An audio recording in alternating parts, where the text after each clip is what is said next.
and I don't even know where it is. So, yeah, I better look for that actually. Like, I'll be honest with you, there's only one goal. I'll show you now. There's only one goal on the wall. Can you see that? I didn't know that. That's a mad stat.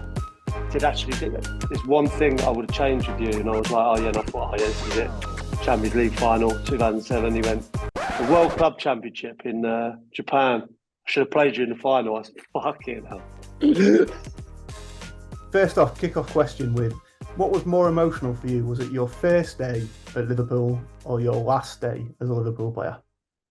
Yeah, that's a nice question actually. I think the last day was hard because I just think whenever you leave Liverpool, it's going to be kind of a step down, really, in some ways, because I think it's one of the best clubs in the world, if not the best. So I think I was probably more emotional though when I signed because it was just after Istanbul, and when you're signing for a club like Liverpool, it is when you walk around kind of Anfield and see the history behind it. I think it was quite emotional, certainly for my dad and me, because we both went up together.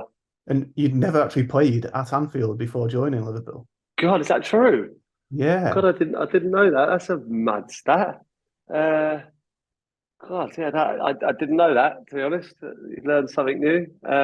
But yes, but obviously playing at Anfield was special, and I think the first time you do it as a Liverpool player was incredible. And I think, I touched the This Is Anfield sign on the walkout. I didn't play that well, so I never touched it again the whole time I was there. In your first day going through the gates at Melwood and arriving and training with, Stevie Gerrard and Cara and everybody like that, was there anything or anybody that surprised you that first day? I think kind of Alonso was probably the where I sort of really stood up and took notice. I think I trained with Gerrard and Carragher with England just before, not for long, but I mean obviously their levels were so high. But if you say that surprised me, certainly as a player, I think Xabi Alonso kind of, I always knew he was a class act, but I think him. I didn't realize how much of a leader he was, and so how much of his kind of how commanding he was in the dressing room is a big part of what we did in the end, and fantastic player. So yeah, he was probably one that shocked me. One big thing had been remiss of me to discuss without the Champions League final 2007. What is if you could change one result in your career, would it be that? Or yeah, without doubt, that was. I'll be sitting here now with being a Champions League winner. I've got a few medals and trophies and stuff behind me, and it just be to have that. I think just elevates you as a player, and having lost the final, it just doesn't resonate at all, does it? I'll be honest with you, the medal's not behind me, and I don't even know where it is. So yeah, I better look for that actually.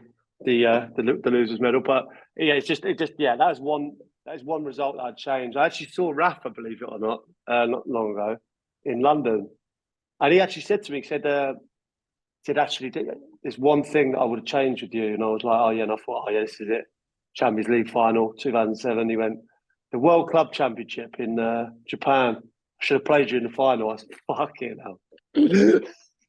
the wrong one.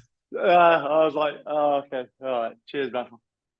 What was Rafa like? You seem to have a good relationship with him.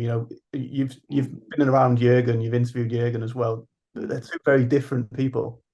It's so different, yeah, as characters, but he's done so well for the club. Like Rafa will always be remembered for what he achieved at Liverpool, and the same with me. He signed me for what I see as the greatest club in the world, and I had the opportunity to play for Liverpool in a great, not many people would have taken a chance on me, and obviously stuck by me as well at times.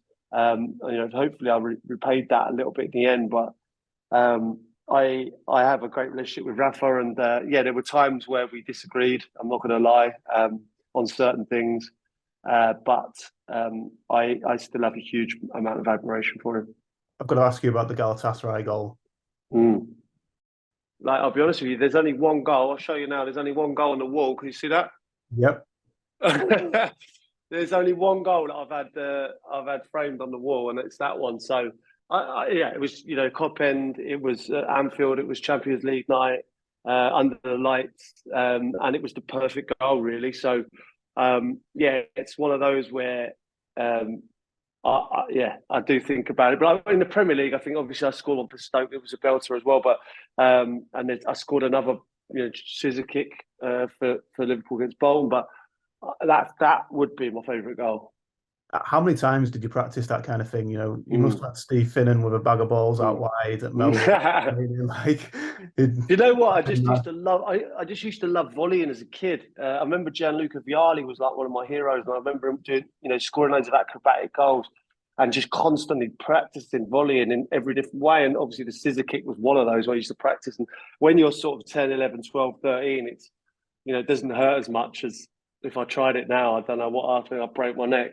But I just love doing it, and my eyes actually used to light up when the ball was kind of dinked behind me a little bit, because I thought, I can try it, I can do it, and then just when they come off, it's something special. Yeah, one hell of a goal. And Luis Garcia's reaction, I don't know if you've watched it, that's just, I love it. It's beautiful. Yeah, I love it. I got to ask you about current day, Mo Salah. Where does he rank among not just great goal scorers for Liverpool, but in the whole Premier League? Oh no, he's right up there with all of it. His record is absolutely ridiculous. The moment he came to Liverpool, I think I was really like he's consecutively, creating goals, like scoring or assisting in pretty much every game. It's relentless, and I think he's right up there with the greats. When you talk about certainly foreign players, I'm putting him in the Henry, Zola, Bergkamp kind of echelon of Premier League all-time players. He's right up there in the mix, and there's an argument for him being the greatest. Almost seems like he's kind of underrated, within the wider football. Yeah, because I think it's kind of like, because he's so relentless, it's like he's a machine, kind of.